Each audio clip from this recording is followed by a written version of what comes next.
நேரு. சரியா? 3 மாவட்டத்தை நான் பார்த்துக்க போகிறேன். 15 தொகுதின்னு வச்சுக்கோங்க வாதத்துக்கு. ராஜா உன்னை தூக்கி உள்ளே வைக்க போகிறேன் அப்படின்னு சொன்னால் என் தொகுதி லால்குடி மட்டும் நான் பார்த்துக்கிறேன் அப்படின்னு சொல்லுவாரா மாட்டாரா? கழகத்துக்காக நான் சிறை செல்வேன் அப்படின்னு சொல்லுவாரா? அந்த வயசு அவருக்கு இல்லை சார். எஸ். துரைமுருகன் ராஜா அப்படின்னு கூப்பிட்டாலே அப்ரூவர் ஆகிடுவார். மூர்த்தி இப்போவே பேசிக்கிட்டு இருக்கார். எல்லா அரசியல்வாதிகளுக்கும் நன்றாக தெரிந்த விஷயம், குறிப்பாக திமுக அரசியல்வாதிகளுக்கு நன்றாக தெரிந்த விஷயம், இந்த குடும்பம் தன்னை மட்டும்தான் பாதுகாக்கும். மனைவியை காப்பாற்றுறதுக்காக மகளை ஜெயிலுக்கு அனுப்பிச்ச கட்சி அது.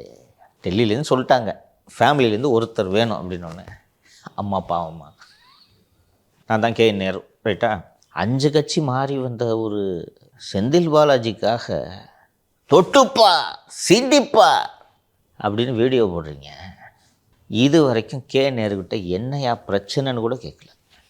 அந்த வேலைவாய்ப்பு மோசடியாக இருக்கட்டும். வேலைவாய்ப்புனா என்ன? அந்த 2000 சொச்சோன்னு நினைக்கிறேன் அப்பாயின்மெண்ட்டு. 2000 சொச்சம் பேரும் நேரு சொந்தக்காரங்களா? கட்சிக்காரன் தானே, கட்சிக்கு தானே செஞ்சார். என்னையா பிரச்சனைன்னு ஒரு வார்த்தை கூப்பிட்டு ஒன்றும் கவலைப்படாதீங்கன்ட்டு ஏதாவது ஒன்று சொல்லணும்ல. ஒரு என்கொயரி கிடையாது. நேற்று அனுப்பின அந்த கடிதத்துலையும் சார் பார்ட்டி ஃபண்டுன்னு சொல்லிட்டு ஒரு 10% 5% வாங்கியிருக்காங்க அப்படின்னு சொல்லிட்டு மென்ஷன் பண்ணியிருக்காங்க. பார்ட்டி பிரசிடென்ட் யார்? M.K. ஸ்டாலின். இன்னொன்று, இந்த ஊழல் ஒரு பெரும் பனிப்பாறையின் சிறு முனை அப்படின்ட்டு ஈழி அந்த கடிதத்தில் இருக்குது. அதை அப்படியே எடப்பாடி கோட் பண்ணார் பார்த்தியா? கோபி கூட்டத்தில் எதிரிகளே இல்லாமல் தேர்தல் போட்டியிட போகிறோன்ட்டு தெரியாமையா சொன்னார்?